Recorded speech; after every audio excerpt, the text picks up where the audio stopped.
அஸ்ஸலாமு அலைக்கும் வரஹமத்துல்லாஹி வபரகாத்துஹு.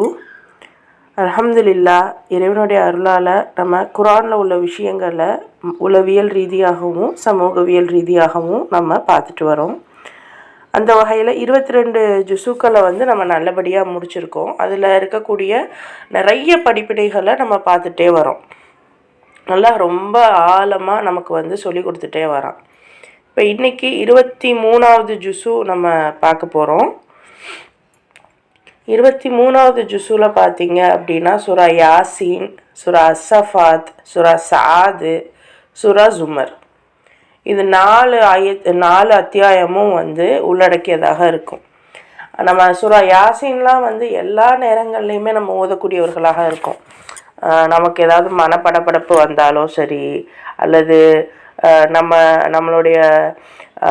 நம்மளுடைய நன்மைக்காகவும் சரி, அல்லது நம்மளுடைய முன்னோர்களுக்காகவும் சரி யாசின் ஓதக்கூடியவர்களாக இருப்போம். அப்பார்ட் ஃப்ரம் திஸ், வெறும் நம்ம யாசின் ஓதுறவங்களாக மட்டும் இல்லாமல் அதனுடைய அர்த்தம் புரியும் போது நமக்கு நிறைய விஷயங்கள் தெரியும். ஸோ அந்த யாசினே பார்த்திங்கன்னா ஒருவர் கடைக்கோடியிலேருந்து மக்கள்கிட்ட நல்ல விஷயங்கள் சொல்லும்போது நம்ம ஏன் ஏற்றுக்காமல் இருக்கணும், ஏற்றுக்கோங்க அப்படின்னு சொல்லக்கூடியவராக இருப்பார். அப்போ இந்த அத்தியாயங்கள்ல இருந்தெல்லாம் நம்ம மனசுக்கு என்னென்ன விஷயங்கள் ரப்பு சொல்லித்தரா அப்படின்னு பார்த்திங்கன்னா, நம்பிக்கை, அப்புறம் தலைமைத்துவம், நன்றி உணர்வு, இதையெல்லாம் ரொம்ப ஆழமாக எல்லாம் சொல்லித்தரான். இந்த வகுப்புகள் முழுக்க சில வார்த்தைகள் திரும்ப திரும்ப உங்களுக்கு கேட்டுகிட்டே இருந்திருக்கும். அதெல்லாம் ஏன் அப்படின்னா, திரும்ப திரும்ப இறைவன் சொல்லக்கூடிய விஷயங்கள் வெவ்வேறு கோணத்துலையும் இதைத்தான் நமக்கு புரிய வைக்க முயற்சி பண்ணியிருப்பான். ஸோ அதை தான் நம்ம பார்க்க போகிறோம். இப்போ ஃபர்ஸ்ட் உளவியல் சைக்காலஜி படி பார்க்கும்போது முதல் விஷயம் உண்மையை ஏற்காத மனநிலை, அதாவது சைக்காலஜி ஆஃப் டினாயல்னு சொல்லுவாங்க. ஸோ யாசீனில் 7லேருந்து 10 வரைக்கும் பார்த்தீங்க அப்படின்னா, சில மனிதர்கள் உண்மையை அறிந்தும் அதை மறுப்பார்கள். தெரிஞ்சே வேணும்னே அதை ஏற்றுக்கொள்ளாமல் போகிறது. இதுக்கு காக்னிட்டிவ் டிஸோனன்ஸ்ன்னு சொல்லுவாங்க. ஸோ இதில் ஒருத்தர் தன்னுடைய தன்னுடைய பழைய நம்பிக்கையை மாற்றுறதுக்கு விரும்ப மாட்டார். ஸோ இது என்ன விஷயம், ஏன் பழைய நம்பிக்கையை மாற்றுறதுக்கு விரும்ப மாட்டார் அப்படின்னா, நம்ம நல்லா யோசிச்சு பாருங்களேன். யாசின் ஓதுறோம், எல்லாரும் என்ன சொல்லுவாங்க அப்படின்னா, மௌத்தா போனவங்களுக்காக ஓதுங்க அப்படின்னு சொல்லுவாங்க. இன்னொரு சிலர் என்ன சொல்லுவாங்க, அதெல்லாம் ஓதக்கூடாது, அதெல்லாம் பித்தத் அப்படின்பாங்க. ஆனால் யாசின் ஓதி யாசினுடைய அர்த்தங்கள் எனக்கு புரியும் போது எனக்கு முன்னாடி உள்ளவங்கள நான் நினைக்கும் போது அவங்களுக்கு என்னோட முன்னாடி உள்ளவங்களுக்கு நான் ஒரு விஷயம் செய்யும்போது அந்த நன்மைகள் அவங்களுக்கு போய் சேராதா அப்படிங்கிற ஒரு ஏக்கத்தோடு நான் அல்லாஹ்கிட்ட தான் ஓதுறேன் அப்படிங்கிறத நம்ம புரிய வச்சோம்னா அதை ஏற்றுக்க மாட்டாங்க. இல்லை நான் இதுக்காக தான் ஓதுறேன், என்னோடய முன்னோர்களுக்காக தான் நான் ஓதுறேன். இன்னொன்று சொல்லுவாங்க, இல்லை அது ஓதக்கூடவே கூடாது அப்படின்பாங்க. ஸோ விஷயம் என்னென்னா, நீங்கள் ரெண்டுமே தவறாக புரிஞ்சு வச்சுருக்கீங்க. அப்போது அதை சரி பண்ணி உங்களுக்கு சொல்லும்போது அதை நீங்கள் ஏற்றுக்க மாட்டீங்க. இது எல்லாவற்றுக்கும் பொருந்தும். நம்மளுடைய இரத்த பந்த உறவுகளாக இருக்கட்டும், நம்மளுடைய மூட நம்பிக்கையாக இருக்கட்டும், நல்ல நம்பிக்கையவே தப்பாக போர்ட்ரே பண்ணி அதை மூட நம்பிக்கையாக மாற்றி அதை செய்யவே விடாமல் இன்றைக்கி ஒரு குடும்பங்கள் ஒன்று சேர்றதுக்கான நிகழ்வு அப்படின்னா ரொம்ப குறைவாக போச்சு. எதுவுமே இல்லை. நல்ல வசதி வாய்ப்பு இருக்குது அப்படின்னாலுமே கூட ஒரு குடும்பத்தை ஒன்று சேர்க்குறாங்களா, ஒரு திருமணம் அந்த மாதிரி இடங்கள்ல அப்படின்னா, எனக்கு தெரிஞ்சு வசதி இல்லாதவங்க தான் கடனோடனே வாங்கி ஒன்று சேர்க்குறாங்க. வசதி இருக்கிறவங்க ரொம்ப ஆடம்பரமாக பண்ணுறாங்க, இல்லைன்னா ரொம்ப யாருக்கும் எதுவும் பண்ணாமல் அமைதியாக போயிடுறாங்க. ஸோ இது ரெண்டுமே தப்பு. எந்த ஒரு அக்கேஷனுக்கும் நம்மளுடைய சொந்த பந்தங்களை கூப்பிட்டு விருந்து வைக்கிறதுங்கிறது சுன்னத் தான். ஆனால் அது கடன் வாங்காமல் நம்மளை இது பண்ணாமல் செய்யணும், அவ்வளோதான். ஸோ இப்போது நம்ம பண்ணுற தவறான விஷயங்களை சுட்டி காமிச்சு அதை சரி பண்ணும்போது அதை ஏற்றுக்கிற மனசு நமக்கு வர்றதில்லை. உண்மையை ஏற்கும்போது நம்மளுடைய ஈகோ பாதிக்கப்படுது. அதனால மனம் தானாகவே உண்மையை ஏற்றுக்க மறுக்குது. ஒரு உண்மை சொல்லும்போது இப்போது நம்ம இவ்வளோ நாள் என்ன நினச்சிக்கிட்டு இருப்போம் அப்படின்னா, அவங்க தான் என்னை ஹர்ட் பண்ணிட்டாங்கன்னு நினச்சிக்கிட்டே இருப்போம். ஆனால் உண்மை என்னென்னா, நம்ம தான் ஏதாவது பண்ணியிருப்போம். நம்ம தான் ஏதாவது கொஞ்சம் வரம்பு மீறி இருப்போம். என்றைக்கோ வரம்பு மீறினதை அவங்க மனசில் வச்சு வேறு எதுக்கோ பழி வாங்கியிருப்பாங்க. பட் அது நமக்கு தெரிய வரும்போது, தெரிஞ்சாலும் நம்ம மனசு அதை ஏற்றுக்காது. நான் ஒன்றும் பண்ணலை, நான் நல்லது தான் பண்ணேன், அவளுக்கு தான் அது புரிய மாட்டேங்குது, அவள் தான் என்னை ஹர்ட் பண்ணிட்டா அப்படின்னு நம்ம நினைப்போம். ஆனால் உண்மை என்னென்னா, நம்மக்கிட்டையும் ஏதாவது பிரச்சனை இருந்திருக்கும். அல்லாஹ் சொல்கிறான், எந்த ஒரு கஷ்டமும் நம்ம உருவாக்காமல் வர்றதில்லை. அப்போ நம்ம தான் ஏதோ, அதாவது பிரச்சனைன்னா தப்பு அப்படின்னா பெரிய அளவுலன்னு கிடையாது. அவங்களுக்காக நம்ம அடிமை மாதிரி எல்லாம் பண்ணினாலும் கூட நம்ம மேலே அது தப்பு தான். அவங்களோட வேலையை அவங்க தான் செய்யணும், நம்ம செஞ்சோம்ல, அது நம்ம தப்பு தானே.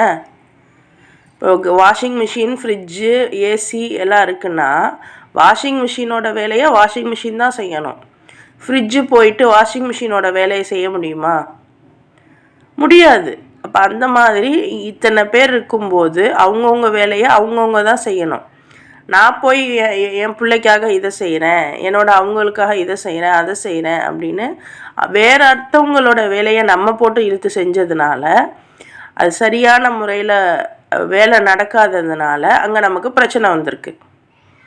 ஸோ நான் சரியான விஷயத்த செய்யாததுனால மட்டும் எனக்கு பிரச்சனை வராது. சரியான விஷயத்த மற்றவங்க செய்யாமல் நான் செய்கிறேன், மற்றவங்க விஷயத்த அவங்க செய்யாமல் நான் செஞ்சாலும் அது பிரச்சனையில் தான் கொண்டு போய் முடியும். ஸோ இதெல்லாம் உணரணும். ஸோ உண்மையான விஷயங்களை நம்ம ஒத்துக்கிறணும், அதை மறுக்கக்கூடாது. ஸோ ஒரு மனிதருக்கு நல்ல விஷயங்கள் சொல்லும்போது அதை அவர் ஏற்றுக்கவே மாட்டார். குரானை புரிஞ்சுக்கோங்க, உங்கள் குழந்தைங்கள குரானை புரிஞ்சுக்க வைங்க அப்படின்னு சொல்லும்போது, இல்லை என் குழந்தை ஓத தான் தெரியணும், என் குழந்தைக்கு தஃப்சீர் தர்ஜுமாலாம் வேணாம், அதுக்கு ஓத தெரிஞ்சால் போதும் அப்படின்னு இருக்கக்கூடிய பேரண்ட்ஸை தான் நம்ம பார்க்க முடியுது. நிறைய பேரை நான் பார்த்துருக்கேன்.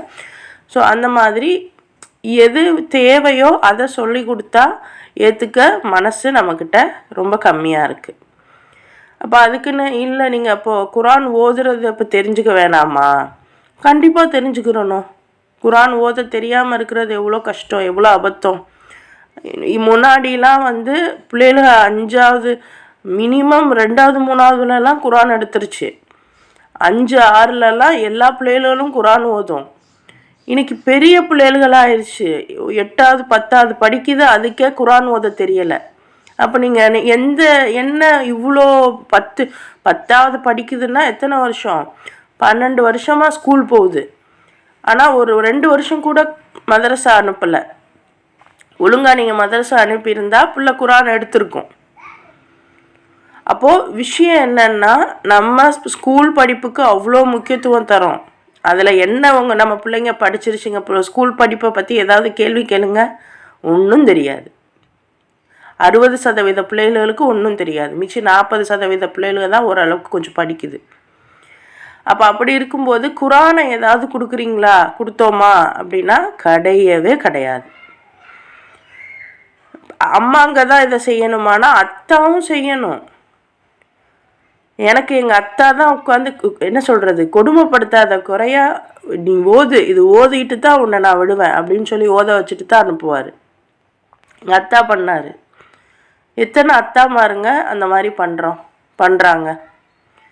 பிள்ளைய நான்லாம் இதெல்லாம் சொல்ல மாட்டேன், பிள்ளைய யாராவது ஒருத்தவங்க தான் கண்டிக்கணும், எல்லாரும் கண்டிக்கக்கூடாது. அப்போ பிள்ளைய அதோட பொறுப்பை உணர வைக்காமல் என்னத்தை வளர்க்க முடியும்?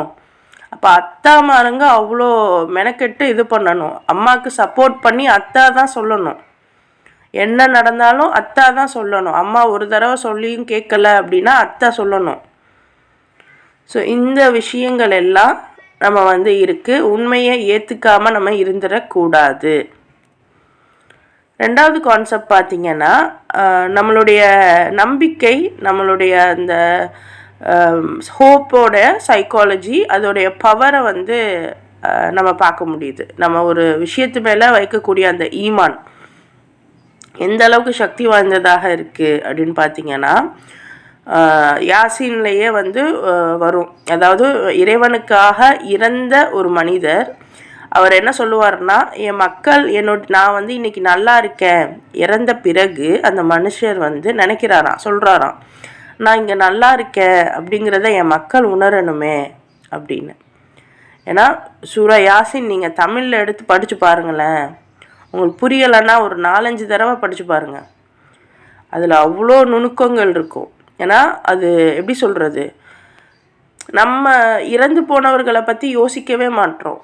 ஆனால் இறந்து போனவர்கள் நல்ல ஒரு காஸ்க்காக, நல்ல ஒரு நோக்கத்துக்காக இறந்து போயிருக்காங்க அப்படின்னா அவருடைய எண்ண ஓட்டம் எப்படி இருக்கும் அப்படிங்கிறத நீங்கள் சூரா யாசீனில் பார்க்க முடியும். ஸோ அப்படி அவர் வந்து நினைப்பார், அவருடைய அந்த நம்பிக்கை அவருக்கு என்ன நிலையை கொடுத்துருக்கு, எந்த உயர்ந்த நிலையை கொடுத்துருக்கு அப்படிங்கிறத வந்து அவர் வந்து சொல்கிற விதமாக இந்த ஆயத்தில் வரும். அப்போ நம்மளுடைய உண்மையான ஈமான் அப்படிங்கிறது நமக்கு ஏற்படக்கூடிய எல்லா விதமான பயத்தையும் தாண்ட வைக்குது. நமக்கு அதிகபட்ச பயம் அப்படின்னு பார்த்திங்கன்னா மரண பயம்தான். ஸோ அதையே வந்து நம்மளை வந்து தாண்ட வச்சிடும். ஏன்னா அல்லாஹ் நமக்கு ஒரு காரணத்துக்காகத்தான் இந்த பூமியில் இருக்க வைக்கிறான். அப்போ அந்த காரணத்தை நான் சரியாக முடிச்சிட்டேன் அப்படின்னா எனக்கு மவுத்து வந்துடுது. மவுத்து இங்கே நான் மவுத்தாயிட்டா என்னுடைய நிலை வேறு ஒரு உலகத்துக்கு போயிடுவேன். ஸோ அங்கே என்னுடைய செயலுக்கு தகுந்தாப்புல எனக்கு வந்து நல்ல இடமோ அல்லது கெட்ட இடமோ கிடைக்க போகுது. ஸோ இதனால் என்னுடைய மவுத்து வந்து ஒரு பிரச்சனையே இல்லை. நான் எப்போ மவுத்தானாலுமே எனக்கான இடம் அங்கே ரெடியாக இருக்குது. ஸோ இந்த ஒரு உணர்வு எனக்கு வந்த பிறகு நம்ம மரணத்துக்கு பயப்பட மாட்டேன். அப்போ மரணத்துக்கு பயப்படலைன்னா நல்லது செய்யவும் நம்ம பயப்பட மாட்டோம். ஸோ இதைத்தான் வந்து ரப்பு சொல்லித்தரோம். நம்மளுடைய வாழ்க்கை பர்பஸை நம்ம உணர்ந்து அதை நோக்கி நம்ம போகும்போது நன்மையின் பக்கம், நன்மை அப்படின்னா சும்மா எனக்கு மட்டும் நான் நன்மை செஞ்சுக்கிறது கிடையாது. நான் நல்லபடியாக இருந்துக்கிறேன், நான் ஒழுக்கமாக இருக்கேன், நான் என் குழந்தை குட்டியாக பார்த்துக்கிறேன், அது மட்டும் பத்தாது, அது மட்டும் போதாது. அதை தாண்டி நான் இந்த சமூகத்துக்கு என்ன செய்கிறேன், என்னுடைய பங்களிப்பு இந்த சமூகத்துக்கு என்னவா இருக்குது, இதைத்தான் அல்லாஹ் கேட்பான்.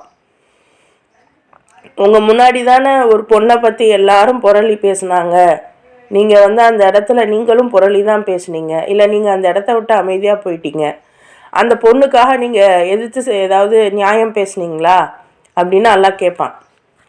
ஸோ அப்போ வந்து ஆமாம் அல்லாஹ் நான் நியாயம் பேசினேன் அப்படின்னு நம்ம சொல்லணும். அந்த அளவுக்கு நம்மளால் முடிஞ்ச எந்த ஒரு விஷயத்தில், ஏன்னா நீங்களாம் இப்போ லேடிஸாக இருக்கீங்க. இன்றைக்கி காலகட்டத்தில் லேடிஸ் தான் வந்து அதிகமாக அநீதம் செஞ்சிட்ருக்கோம். ஒருத்தவங்களை பற்றி இன்னும் அவதூறு பரப்புறது, ஒருத்தவங்களை பற்றி ரொம்ப மட்டமாக பேசுகிறது, ஒருத்தவங்களுடைய அந்த உழைப்பை மதிக்காமல் கண்டுக்காமல் போகிறது, இது எல்லாம் நம்ம தான் அதிகமாக பண்ணுறோம். அப்போது இதெல்லாம் நம்ம சரியாக எடுத்து எல்லாம் இந்த சின்ன உழைப்பாளரை கூட நான் மதிப்பேன், அவருடைய உழைப்பை வந்து நான் வந்து ஆச்சரியப்பட்டு பார்ப்பேன், நானும் அந்த மாதிரி உழைக்கணும்னு நினச்சேன் அப்படின்னாவது சொல்கிறதுக்கு நமக்கு வேணும்ல. ஸோ இது வந்து நமக்கு முக்கியமான ஒரு விஷயம். அடுத்து பார்த்தீங்க அப்படின்னா, மனிதர்கள் ஏன் வந்து நன்றி மறக்கிறாங்க அப்படின்னு பார்த்தா, சூரா யாசீனில் 71, 73 அல்லாஹ் சொல்லுவான், மனிதர்களுக்கு எது கொடுத்தாலும், எந்த அருள் கொடுத்தாலுமே அவங்க நன்றி மறக்கிறாங்க அப்படின்னு சொல்லி அல்லாஹ் சொல்லுவான். ஸோ ஏன் அப்படின்னு பார்த்தீங்க அப்படின்னா, நமக்கு வந்து எப்போவுமே நமக்கு ஒரு நல்லது நடக்கும்போது அதை ஈஸியாக மறந்துடுறோம். கெட்டது நடந்தால் மட்டும்தான் அதை அப்படியே நினச்சிக்கிட்டே இருக்கோம். ஸோ ரொம்ப ஈஸியாக நம்ம நன்றி மறக்கிறோம் அப்படின்னு அல்லாஹுமே சொல்கிறான். நீங்கள் ஒரு நோட்டு பேனை எடுத்துக்கிட்டு யார் யாருக்கெல்லாம் நன்றி சொல்லணும் உங்கள் லைஃப்பில் அப்படின்னு எழுதி பாருங்கள். நான் எழுதிட்டு எத்தனை பேருக்கு நீங்கள் வந்து நன்றி சொல்லணும்னு எழுதுனீங்க அப்படின்ட்டு நாளைக்கு எனக்கு வந்து சொல்லணும். இது உங்களுக்கான அசைன்மெண்ட். அதாவது ஒரு நோட் எடுத்துக்கோங்க, ஒரு பேனா எடுத்துக்கோங்க. உங்கள் லைஃப்பில் நீங்கள் யார் யாருக்கெல்லாம் மனசார நன்றி சொல்லணும்னு நினைக்கிறீங்க அப்படின்னு எழுதுங்க. எழுதிட்டு எத்தனை பேருக்கு எழுதியிருக்கீங்க அப்படின்னு சொல்லுங்கள். நாளைக்கு சொல்லுங்கள் எத்தனை பேர் எவ்வளோ எழுதியிருக்கோன்னு பார்ப்பேன். எனக்கெலாம் கணக்கில் அடங்காமல் போகும். டெய்லி எழுதி பார்ப்பேன். அந்த மாதிரி அவங்க பேரெல்லாம் எழுதி பார்ப்பேன். நல்லாயிருக்கும். ஸோ அந்த மாதிரி நாளைக்கு நீங்கள் எழுதி பாருங்கள். பிகாஸ் நன்றி உணர்வுங்கிறது ரொம்ப முக்கியம். கொடுமை என்னென்னா நம்மளுடைய கணவருடைய அந்த உழைப்பையே நம்ம வந்து அங்கீகரிக்கிறது இல்லை. கணவரை விடுங்க, உங்களுடைய உழைப்பையே நீங்கள் அங்கீகரிச்சுக்கிறது கிடையாது. நான் இத்தனை விஷயங்கள் செய்கிறேன், நான் இதெல்லாம் செய்கிறேன், என் உடம்பு என்னை வந்து நல்ல முறையில் என்னை வந்து சுமக்குது, என் உடம்பு ரொம்ப ஆரோக்கியமாக இருக்குது. உங்கள் உடம்பு நினச்சிருந்தா எல்லோரும் மாதிரி நிறைய பேர் ஆரோக்கியம் இல்லாமல் இருக்காங்கல்ல, நிறைய பேருக்கு கிரேவிங்ஸ் அதிகமாகுதில்ல, நிறைய பேருக்கு ஏதேதோ இதாகுதில்ல. ஆனால் அப்படிலாம் இல்லாமல் உங்கள் உடம்பு உங்களுக்கு நல்லபடியாக வச்சுருக்குல்ல. நல்லபடியாக இப்போது எத்தனையோ பேருக்கு காது கேட்காமல் இருக்குது, உங்களுக்கு காது கேட்குது. எத்தனையோ பேருக்கு ஃபோனை கரெக்டாக பயன்படுத்த முடியாமல் இருக்குது. இப்போ நீங்கள் ஃபோனை ஒழுங்காக பயன்படுத்துகிறீங்க. அப்போ இத்தனை விஷயங்கள் நம்மளுக்கே நம்ம நன்றி சொல்ல வேண்டியது இருக்குது. அப்போ எத்தனை நன்றிகள் யார் யாருக்கெல்லாம் சொல்ல வேண்டியது இருக்குது. ஸோ இதெல்லாம் விட்டுட்டு நம்ம தேவையில்லாத ஒருத்தவங்க ஹர்ட் பண்ணதையே நம்ம நினச்சிக்கிட்டு இருக்கோம். இப்போ நம்ம ஹர்ட் பண்ணதை மறக்கணும், அதை நம்ம நினைக்கக்கூடாது அப்படின்னா ஒரே விஷயம், அதுக்கு ஆப்போசிட்டாக நம்மளுக்கு யார் நல்லது செஞ்சாங்களோ அவங்கள நினைக்க ஆரம்பிக்கணும். ஆரம்பத்தில் அது கஷ்டமாக தான் இருக்கும். ஆனால் தொடர்ந்து நீங்கள் அதை போராடி செய்யும்போது உங்களுக்கு அது சுலபமாயிரும். இப்போ எனக்கு ஒரு 2 வருஷத்துக்கு முன்னாடிலாம் பார்த்தீங்க அப்படின்னா ஒரு பிரச்சனை வருது, ஒரு ஹர்ட் ஆகுறேன் அப்படின்னா அதை வந்து ஒரு மினிமம் ஒரு மாதத்துக்காவது வச்சுக்கிட்டு சுற்றுவேன். இப்போல்லாம் வந்து இப்போ நான் தப்பே பண்ணுறது இல்லையா, என்னை யாரும் ஹர்ட்டே பண்ணுறது இல்லையானா கிடையாது. நானும் தப்பு பண்ணுறேன், என்னையும் சிலர் அடிக்கிறாங்க, நானும் சிலர் அடிக்கிறேன். ஆனால் அந்த ஒரு பிரச்சனை, அந்த ஒரு மனக்கசப்பில் இருந்து ஒரு மினிமம் மேக்ஸிமம் 2-3 நாளில் அது வெளியே வந்துட முடியுது. ஆனால் அந்த 2-3 நாள் எனக்கு அது ஹர்ட்டாக தான் இருக்கும். என்னால் பேர் பண்ணவே முடியாது தான், என்னால் தாங்கி கொள்ளவே முடியாது தான். ஆனாலும் அந்த 3 நாளைக்கு அப்புறம் நான் நல்லாயிடுறேன். ஸோ விஷயம் என்ன அப்படின்னா எல்லாத்துக்குமே டைம் எடுக்கும். அந்த டைமை நம்ம கொடுக்கணும். ஹீல் ஆகுறதுக்கு முன்னாடி, அதாவது உங்கள் மனசு நிதானம் அடைகிறதுக்கு முன்னாடி அது கொழுந்து விட்டு எரிஞ்சு தான் நிதானம் அடையும். அதனால் எரியும் போது ஏன் எரியுது, எனக்கு எரியவே கூடாது அப்படின்லாம் நம்ம நினைக்கக்கூடாது. அந்த கஷ்டப்பட்டால் தான் அடுத்து நமக்கு சுகம் கிடைக்கும். சரியா? ஸோ அப்போ அந்த ஒரு கான்செப்டோட நம்ம நன்றி உணர்வோடு இருக்கணும். அடுத்த கான்செப்ட் உண்மையான தலைமைத்துவம். இப்போ தலைவர்களுக்கு நீதி மற்றும் பொறுப்பு ரொம்ப முக்கியம். சாதில் எல்லாம் பேசுவோம். ஸோ ஒரு தலைவன் அப்படின்னா என்னோடய வீட்டார்கிட்ட நான் ஒரு மாதிரி நடந்துப்பேன், மற்றவங்கக்கிட்ட ஒரு மாதிரி நடந்துப்பேன். ஏன்னா நம்ம நிறைய தலைவர்களை பார்க்க முடியும். அவங்க வந்து வெளியில் வந்து நல்லவங்க மாதிரி இருப்பாங்க, ஆனால் வீட்டுக்குள்ளே பார்த்தீங்கன்னா சேடிஸ்ட்டை விட மோசமாக இருப்பாங்க. இல்லைன்னா இன்னொரு சிலர் வந்து வெளியே வந்து ஊழல் செய்வாங்க, நிறைய தவறுகள்லாம் செய்வாங்க. ஆனால் வீட்டுக்குள்ளே வந்து அந்த காசையெல்லாம் அவங்களுடைய சொந்த பந்தங்களுக்கு, அவங்களுடைய மகளுக்கு தான் தருவாங்க. 2 மாதிரியும் நம்ம இருக்கக்கூடாது. ஒரே மாதிரி நீதமாக நடந்துக்கிறணும். ஸோ இதுதான் நம்மளுடைய பொறுப்பாக இருக்கணும். மிக முக்கியமாக சுய கட்டுப்பாடோடு இருக்கணும், நேர்மையாக நடந்துக்கிறணும். ஸோ இது வந்து லீடர்ஷிப் பற்றி ரப்பு வந்து பேசக்கூடிய விஷயமாக இருக்குது.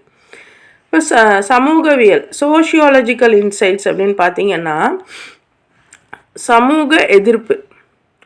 அதாவது ஒரு மனுஷன்தான் ஒரு உண்மையை ஏற்க மறுக்கிறான் அப்படின்னு பார்த்தா சமூகமே அப்படி தான் இருக்குது.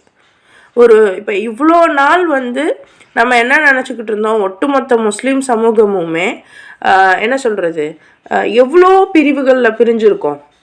ஷியா சுன்னிங்கிறோம், ஷாஃபி ஹனஃபிங்கிறோம், அப்புறம் சுன்னத் தௌஹீத் அப்படிங்கிறோம், ஏதேதோ சொல்கிறோமே.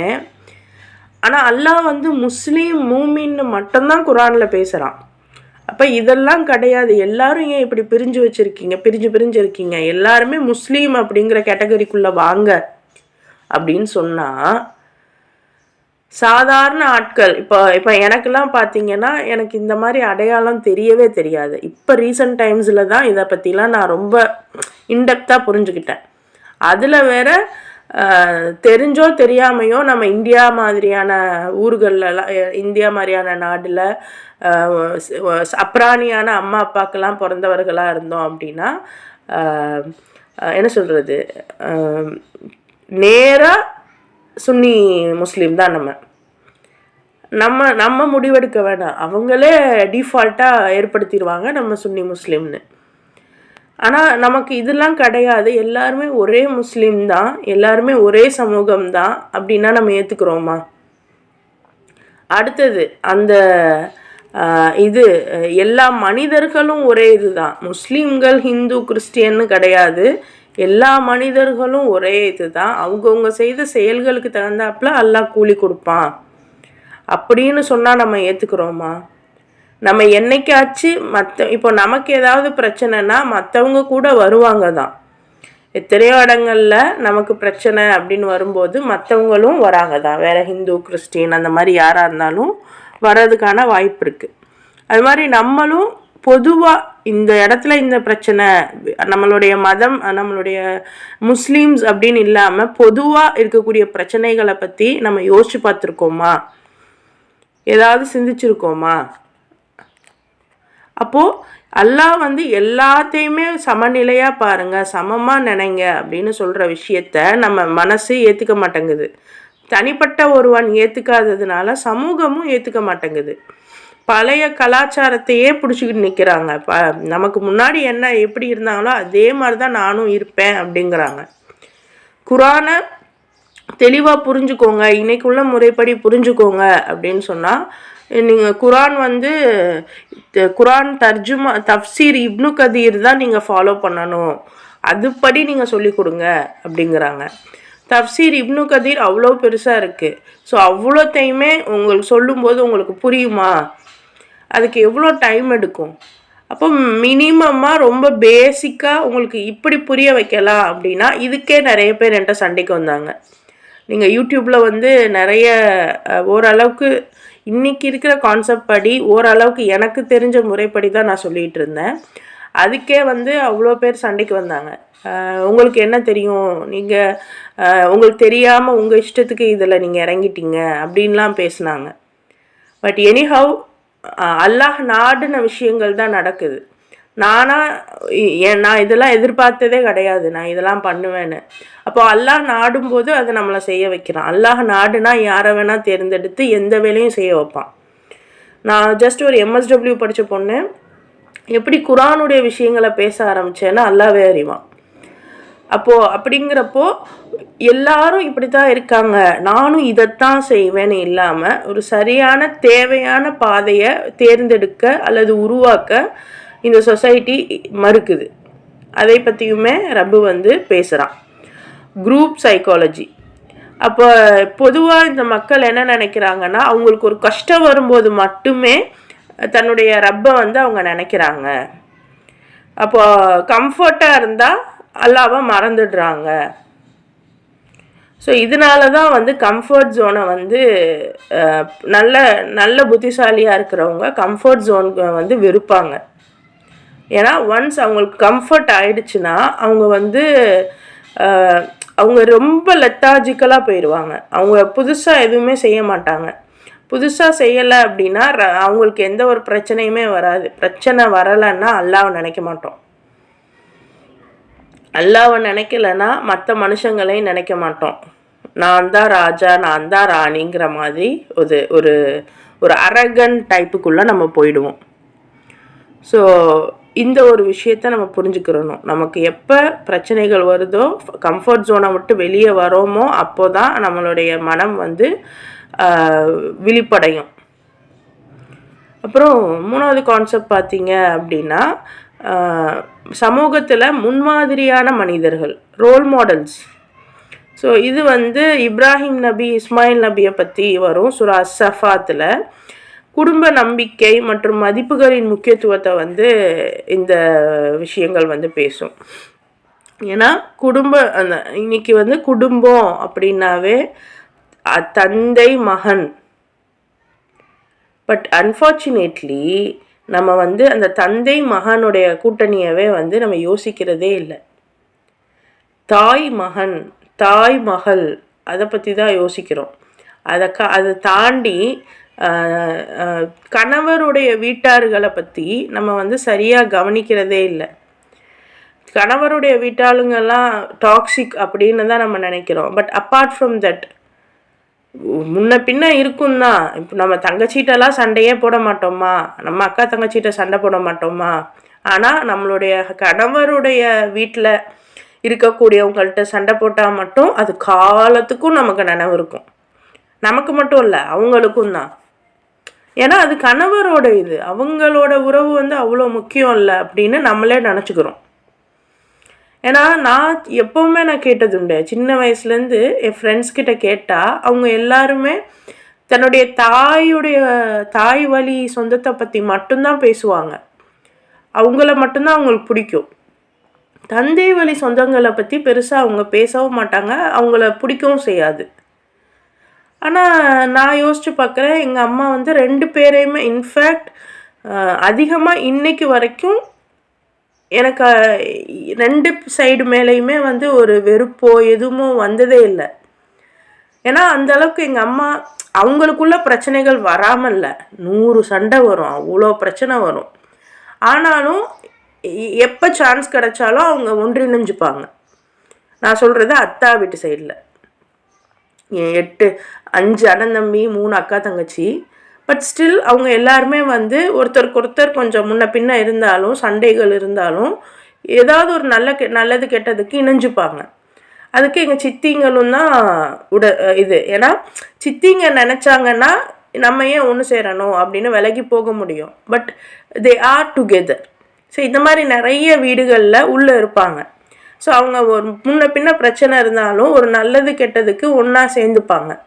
ஸோ இந்த மாதிரி நம்ம இருக்கணும். மிக முக்கியமாக அதாவது நம்மளுடைய கணவர் வீடுகளில் நம்ம எந்த அளவுக்கு பொறுப்பெடுத்துக்கிறோம். நம்ம போயிட்டு சும்மா ராணி மாதிரி போய் அங்கே நின்றுட்டு ராணி மாதிரி வர்றது மாதிரி இன்றைக்கி நிறைய பிள்ளைகள் இருக்குது. அங்கே போய் எந்த வேலை வெட்டி செய்யாமல் அப்படியே பொத்துனாப்பில் போயிட்டு பொத்துனாப்பில் வர்றது. ஸோ இந்த மாதிரி ஒரு சிலர் இருக்கும். இன்னும் ஒரு சிலர் வந்து என்ன பண்ணுறோம், எல்லா வேலையும் நம்மளே செய்கிறோம். அதுவும் தப்பு. ஏன் எல்லா வேலையும் நீங்களே செய்கிறீங்க? எல்லாரையும் கூப்பிட்டு செய்யணும், வாங்க எல்லோரும் சேர்ந்து செய்வோன்னு சொல்லணும். அதுக்கு அந்த அளவுக்கு நீங்கள் உங்கள் ஆளுமையை வளர்த்துக்கிறணும்.